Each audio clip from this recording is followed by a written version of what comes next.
파월이 물가를 잡아야 되고 경기도 안 좋게 만들면 안 되고 이 두 가지를 균형을 잡아야 되잖아요. 파월이 뭐라고 표현을 했냐면 한 물가 3% 정도 되면 그 정도면 되지 않을까? 이런 이제 표현을 쓰셨거든요.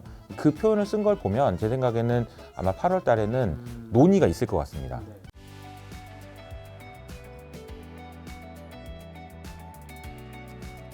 자, 오늘 이제 이사님께서 오랜만에 나오셔서 여러 이야기 해주실 건데 첫 번째 주제가 이제 경기 침체잖아요. 양치기 소년이 된 전문가들, 이거 어떤 의미인가요? 저를 포함한 많은 전문가라고 네. 하시는 분들이 경기 침체가 작년부터 온다고 얘기했었죠. 온다고 했죠. 많은 분들이 온다고 했는데 뭐라고 얘기했었냐면 6개월 있다 온다고 했었죠. 네. 1년 전에도 6개월 있다 온다고 그랬고 6개월 전에도 6개월 있다 온다고 그랬고 지금도 6개월 있다 온다고 하고 있거든요. 계속 경기 침체가 올 것 같은데 안 오고 있는 거예요. 그래서 안 온 거예요? 안 왔죠 아직?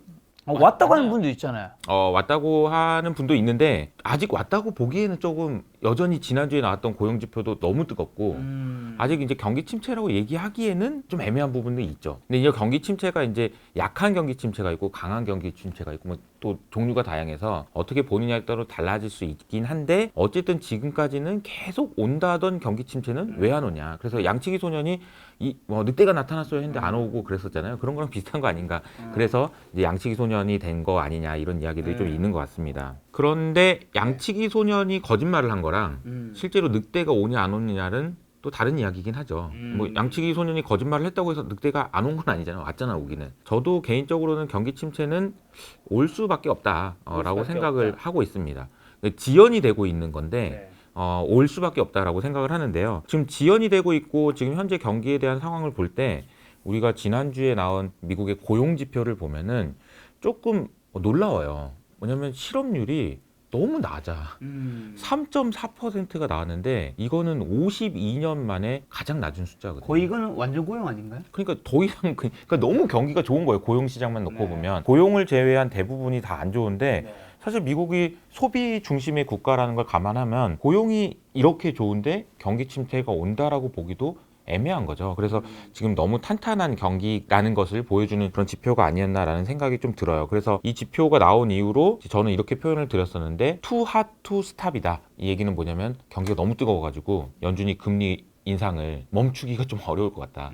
이런 생각이 좀 들 정도였습니다. 그런데 안 온다라는 논리는 이제 고용 지표가 너무 좋고 게다가 개인들이 저축해 놓은 돈들이 너무 많아요. 지금도 그 돈은 어디서 났나 보면은 그냥 정부가 그냥 쏴준 돈이기는 하거든요. 그래서 그 돈들 감안하면은 경기 침체가 안 온다라는 주장도 있긴 하나 제가 경기 침체가 결국 올 수밖에 없다고 생각하는 몇 가지 이유가 있는데요. 첫 번째 이유는 장단기 금리 차가 너무 역전이 심하게 됐어요. 그러니까 적당한 정도가 아니고 너무 심해요. 그러니까 우리가 작년 이맘때쯤이었나 작년 2월 3월 달쯤에 경기 침체가 올 것 같다라고 많은 분들이 얘기했던 이유가 2년물 금리하고 10년물 금리를 비교해 보니까 보통은 10년 빌려주는 금리가 더 높아야 되잖아요. 근데 이게 역전되면서 야 이게 장단기 금리 차가 역전될 때는 항상 경기 침체가 왔어라고 이야기를 했었거든요. 2년하고 10년을 비교한 거죠. 그러니까 이제 파월 의장을 포함해서 연준에서 이렇게 얘기를 합니다. 아 그거 옛날 얘기고 지금 바뀌었어. 2년하고 10년이 바뀌었을 때 역전됐을 때 경기 침체가 오는 게 아니고 3개월물하고 10년물을 비교해야 돼. 이렇게 얘기를 한 거죠. 그러니까 3개월만 빌려줄 때의 금리와 10년을 빌려줄 때의 금리마저도 역전이 된다면 이거는 빼박 경기 침체 신호다라고 연준에서 이제 작년에 얘기를 했었던 거거든요. 근데 혹시 이 금리 차이가 지금 얼마나 벌어졌냐면 지금 한 1.5%까지 벌어졌거든요. 사상 최대로 벌어졌습니다. 한 번도 이런 적이 없어요. 그러니까 그 정도로 심각하게 벌어졌는데 장단기 금리 차에 대한 이야기는 굉장히 많이 들으셨겠지만 이런 거예요. 보통 은행은 예금을 받아서 대출을 해주잖아요. 그러니까 예금 금리를 단기 금리라고 한다면 왜냐면 빨리 언제든지 줘야 되니까 대출 금리가 장기 금리거든요. 근데 이게 역전됐다는 얘기는 역마진이 난다는 얘기잖아. 뭐하러 대출을 해주겠어요, 은행이. 그렇죠. 그러니까 대출을 회수하려고 하는 의지가 굉장히 강하다라는 측면이 있기 때문에 계속해서 매크로의 환경은 경기를 안 좋게 만들려고 막 하고 있는 거예요. 근데 안 좋게 만들려고 막 하고 있는데 돈 하도 많이 쌓아가지고 개인들이 돈이 많고 고용시장 또 왜곡 효과들이 굉장히 많거든요. 그래서 그런 것들 때문에 소비가 안 죽으니까 경기 침체가 안 오고 있긴 한데 계속 이렇게 누르고 있기 때문에 결국은 경기 침체가 올 수밖에 없지 않냐 이렇게 생각을 하고 있습니다. 또 한 가지 중요한 포인트는 최근에 연준에서 주목해서 보고 있는 게 뭐냐면은 내가 금리를 올리고 그리고 양적 긴축이라는 걸 해가지고 경기를 안 좋게 만들려고 하고 있는데 그거 말고 나는 뒷짐지고 있더라도 쟤네들이 하고 경기를 안 좋게 만들 거야 라는 애가 있거든요. 걔가 미국 은행들입니다. 은행들. 그러니까 올해 미국의 은행이 SVB를 포함해서 많은 미국 은행들이 망하고 그렇죠. 힘들고 그랬잖아요. 맞아요. 그런 일들을 겪으면서 은행들은 무슨 생각을 할까요? 대출 하지 말자. 이런 생각을 할 거고, 그래서 어제 나왔던 이제 조사가 있어요. 연준에서 은행들한테 다 조사를 한 겁니다. 대출 더 해줄 거야? 어떻게 할래? 좀 깐깐하게 굴 거야? 아니면 좀 잘 해줄 거야? 이런 질문에 대해서 역대 최대치로 깐깐하게 굴 거야. 근데 정말 이제 그 대출 못 해줄 것 같아. 이런 얘기를 했고, 대출을 받으려고 하는 사람도 별로 없어요. 뭐 이런 상황이라서 이게 이제 경기를 둔화시키는 영향을 줄 수밖에 없다. 그럼 이 상황이 계속되면 경기는 안 좋아질 수밖에 없는 거다는 거죠. 더 결정적인 거는 워렌 버핏 할아버지가, 얼마 전에 주주총회 했죠? 저도 작년에 갔다 왔잖아요. 너무 재밌었는데 이번에도 이제 워렌 버핏 할아버지가 아주 중요한 멘트를 하셨어요. 근데 이제 워렌 버핏은 주총을 하면은 자기가 투자한 회사들을 다 불러서 바자회처럼 이렇게 맞아. 장사를 하게 해줘요. 그때 판매량이 엄청나다면서요. 20% 연 매출의 20%가 그 자리에서 나온다고 할 정도로. 왜냐면 거기 또 주주들이 엄청나게 수만 명이 오는 거니까 맞아요. 사주는 거지. 그렇죠. 기분도 좋고 그 버핏 그려져 있는 티셔츠도 사오고 막 이런 식으로 매출이 일어나거든요. 근데 저도 이제 작년에 가서 이렇게 보면서 느낀 건 뭐냐면, 아, 버핏 할아버지는 진짜로 실생활을 하는데 꼭 필요한 거는 다 사셨구나.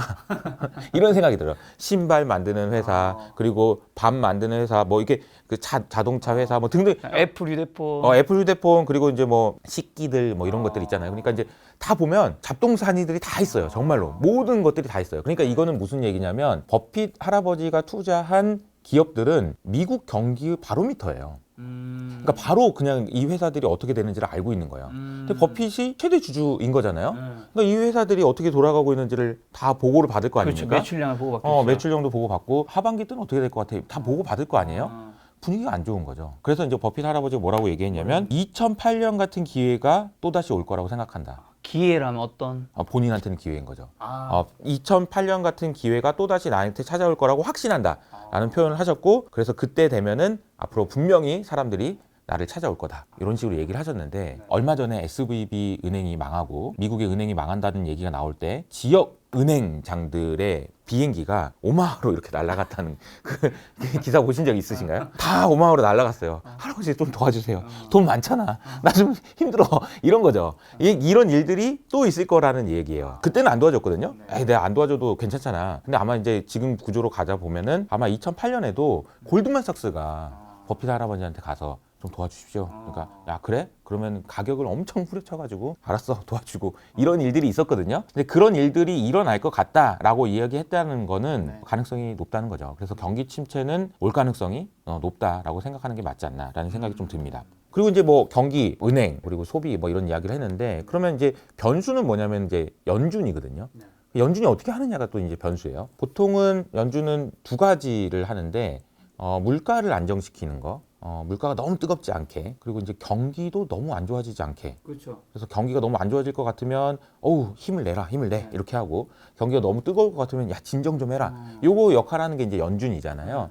근데 최근에는 한 가지 역할이 더 생겼죠. 금융 안정. 이거 금리를 올리다 보니까 금융시장이 난리가 난 거예요. 그러니까 금융시장이 난리가 난 거를 연준이 못 보고 좀 도와주는 거죠. 최근에 그래서 나타났던 아주 재미있는 현상이, SVB 은행이 문제가 되니까 대출을 막 해줍니다. 연준이 돈을 찍어가지고 대출을 해줘요. 이제 이런 일들이 일어나다 보니까 일부에서 이제 저를 포함한 많은 분들이 이거 양적 완화 아니냐, 똑같은 거 아니냐, 그런 이야기들이 많이 나오는데, 저는 이게 뭐 양적 완화나 큰 차이가 없다고 생각해요. 양적 완화해서 구체적으로 이렇게 하면 양적 완화고 이렇게 하면 양적 완화 아니에요라는 그런 주장도 중요하지만, 중요한 건 뭐냐면은 없었던 돈이었잖아. 찍었잖아. 그게 대출로 나가든 뭘 장기 채권을 사든 그거랑 관계없이 없던 돈을 찍었다는 사실이 중요한 게 아닌가라는 생각이 좀 들어요. 그래서 연준은 어쨌든 앞으로도 SVB 은행이 망하든 아니면 또 다른 뭔가 상업용 부동산이 문제가 되든 이런 식의 문제가 된다면 아마도 또 돈을 풀어서 해결을 하려고 할 겁니다. 그러면 당장 이런 생각 들잖아요. 지금 물가가 아직 안 잡힌 것 같은데 돈을 또 푼다고? 이런 생각이 들잖아요. 근데 금리로 물가는 잡는 거예요. 금융 안정은 돈을 풀어서 해결. 이렇게 아마 이제 연준에서는 하려고 하는 것 같고요. 앞으로도 계속 그렇게 할 가능성이 높아 보입니다. 이게 약간 이율배반적이죠. 그러니까 금리를 올리는데 돈은 풀어? 이거 뭐지? 브레이크를 밟으면서 악셀도 밟네? 이런 느낌인 거죠. 근데 이런 상황이다 보니까 좀 혼란스럽긴 한데 아마 이런 모순적인 일들이 앞으로도 반복될 것 같다라는 생각이 좀 듭니다. 근데 연준이든 아니면 중앙은행의 정책을 앞으로도 보실 때 이런 관점으로 보시는 게 좋지 않을까라는 생각이 좀 들고요. 이미 그렇게 하는 데가 있어요. 영란은행이 그렇게 했었고요.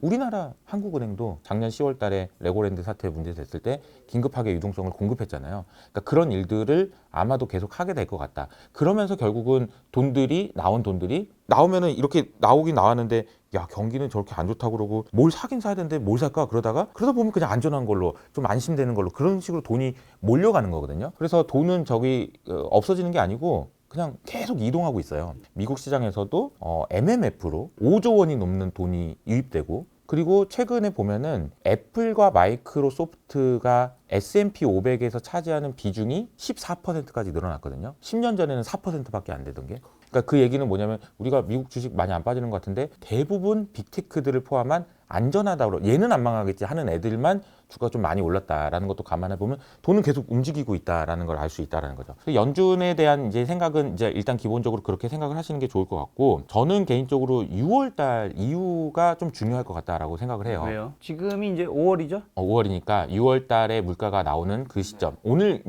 밤에 이제 촬영일 기준으로 오늘 밤에 CPI가 발표되는데 오늘 나오는 지표는 사실 그렇게 중요하진 않고요. 6월달 이후가 중요합니다. 6월달 이후가 중요하다고 생각하는 이유가 있는데 왜냐하면 6월달 유가가 130불이었어요. 작년에. 그러니까 작년 우크라이나 전쟁이 일어나고 러시아에서 뭐 가스 밸브를 잠그고 어쩌고 막 그런 일들이 일어났을 때가 한참 일어났을 때가 3월에서 6월 사이였거든요. 그때 평균 유가가 아마 100불에서 130불 사이를 움직였었거든요. 근데 지금은 70에서 80이잖아. 그러니까 확실히 낮아졌죠. 역기저효과라고 얘기하는데 기저효과가 아니고 이제 너무 높았던 거죠. 그러니까 웬만해서는 물가가 작년에 비해서 높아질 수가 없어요. 그러니까 낮아지는 거야. 그래서 최근에 이제 뱅크 오브 아메리칸라는 곳에서 그림을 하나 그렸는데 그 그림을 보면 좀 이해가 되는 게요. 우리가 물가를 볼 때 YOY, 작년 이맘때쯤에 비해서 올랐어 빠졌어를 비교하는 게 있고요. MOM이라는 게 또 있거든요. MOM은 뭐냐면은 지난달에 비해서 어떻게 됐어요? 이거예요. 그러니까 지난달에 비해서 만약에 0.1% 올랐어요. 그러면 0.1%씩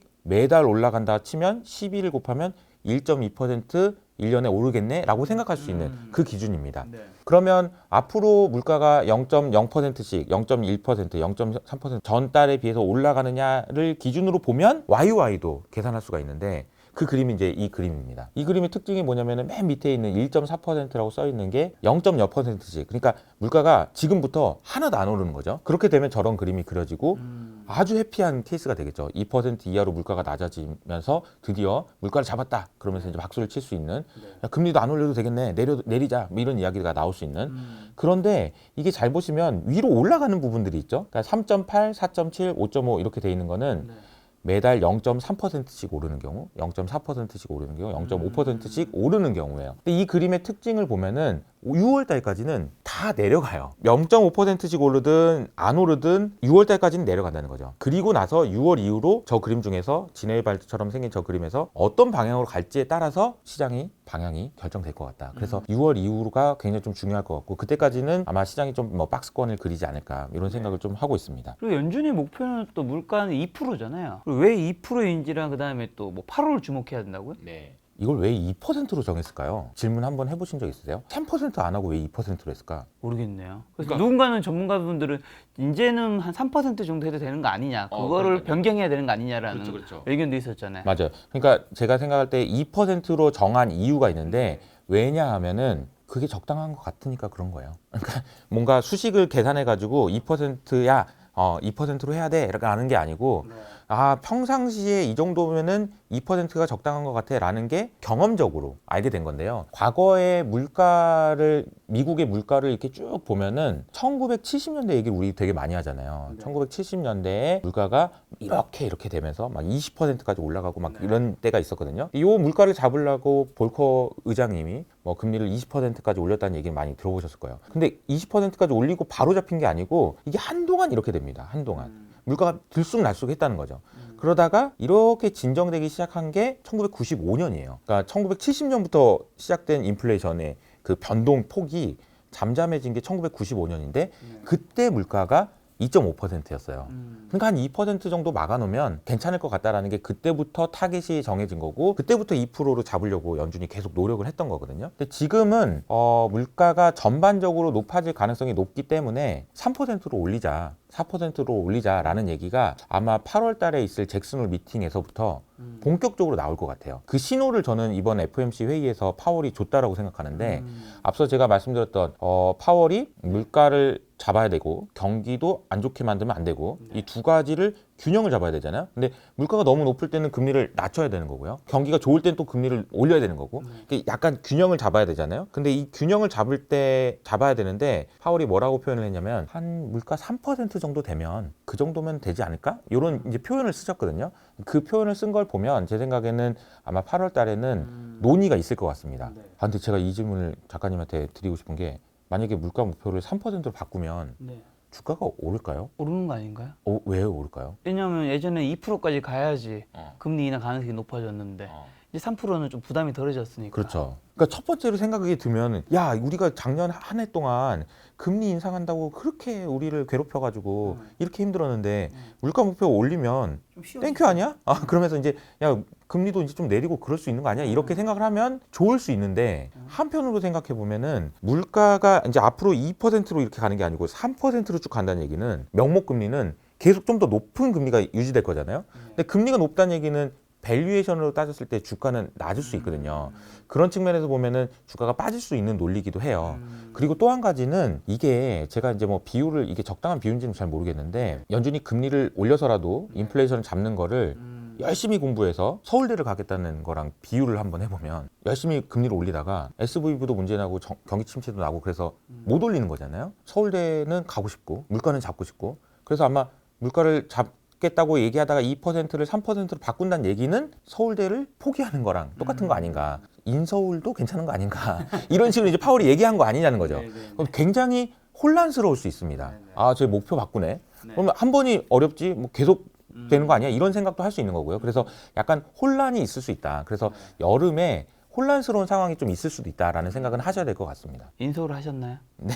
저요? 저는 인서울이 아니잖아요. 저는 지방에서 대학을 나왔긴 했습니다만. 하지만 우리가 흔히 생각하는 지방대라고 말할 수 없죠. 아, 네. 네. 포항공대 나오시지 않았나요? 네, 맞아요. 무슨 과였죠? 산업공학과였습니다. 아, 산업공학. 산업공학과 출신 CEO가 굉장히 많은 거 아시죠? 팀쿡도 산업공학과고 카카오의 김범수 회장님도 산업공학과 출신이십니다. 그렇다고 뭐 제가 CEO가 되겠다는 얘기는 아니고 제가 어렸을 때 수학을 잘한다고 생각했거든요. 근데 사장님도 되고 싶은 거야. 근데 산업공학과가 그런 과거든요. 공대의 경영학과라고 얘기해요. 산업공학과 언제 생겼냐면 좀 여담이지만 2차 세계대전 때 생겼습니다. 학문 자체가. 왜냐면은 미국에서 유럽으로 무기를 어떻게 하면 빨리 보낼 수 있어? 를 연구하는 학문이었어요. 거기서부터 시작되는 학문이거든요. 그래서 되게 재밌어요. 그러니까 경영학에 가까워요. 산업공학은 뭐 그렇습니다. 좀 여담으로 좀 빠졌네요. 어쨌든 그래서 서울이 아니고 인서울. 그러니까 목표를 바꾸면 한 번 바꾸면은 이제 인서울 하다가 대학만 가도 뭐 괜찮지 않냐? 이렇게 해도 되는 거 아니냐? 이렇게 생각할 수도 있잖아요. 옛날 그 생각 나는 게 이거 진짜 농담이지만 보통 우리가 고등학교 1학년 때는 내가 공부만 하면 그쵸. 스카이 정도는 갈 수 있는 거 아닐까 이런 착각을 좀 많이 하잖아요. 다 그렇죠. 고등학교 2학년 때는 좀 현실을 깨달으면서 그래 그래도 인서울은 하는 거 아닌가. 그렇죠. 고3 막상 해보면 때는 좀 바뀌죠. 지방 국립대 정도는 갈 수 있는 게 아닌가라는 생각을 제가 굉장히 많이 했었죠. 그 많은 수능 치신 분들도 그런 생각 많이. 왜냐하면 학년이 높아질수록 이제 아무래도 현실의 벽들을 다 깨달으면서 이제 맞아요. 자기 목표를 낮추게 되는. 자, 그럼 본론에 돌아와서 일부 영상의 그 마지막 주제로 워렌 버핏님도 이제 경기 침체는 거의 무조건 온다고 생각을 하고 계시잖아요. 그때 싼값에 뭔가 이제 살 수 있다고 생각하시기 때문에 기회라고 멘트를 하신 건데. 그럼 이제 주식 시장도 떨어진다고 봐야 되나요? 어떻게 되는 거예요? 아니면 주식 시장은 이미 경기 침체 다 반영된 건가요? 이게 주식을 산다는 것이 무엇인지를 다시 한번 질문을 해볼 필요가 있는 것 같아요. 경기를 사는 것인가, 기업을 사는 것인가. 그러니까 기업을 사는 거잖아요. 그렇죠. 기업을 사는 거고 기업이 돈을 벌 것 같은 기업을 사는 거잖아요. 근데 기업은 어쨌든 뭐든 해요. 경기 침체가 올 것 같으면 대비도 하고 사람도 자르고 비용도 절감하고 어떻게든 살아남기 위해서 변화를 하거든요. 그러니까 우리나라에 있는 많은 기업들도 많이 변화가 됐잖아요. 그래서 뭐 저는 그냥 주식 시장은 경기 침체와는 또 다른 문제라고 생각합니다. 그리고 안 좋을 수 있고 변동성이 커질 수는 있으나 여름에 뭐 시장에 대해서 아주 비관적으로 볼 필요는 저는 없다라고 생각은 해요. 왜냐하면 기업을 사는 거고 기업이 많이 변화가 됐기 때문에. 네.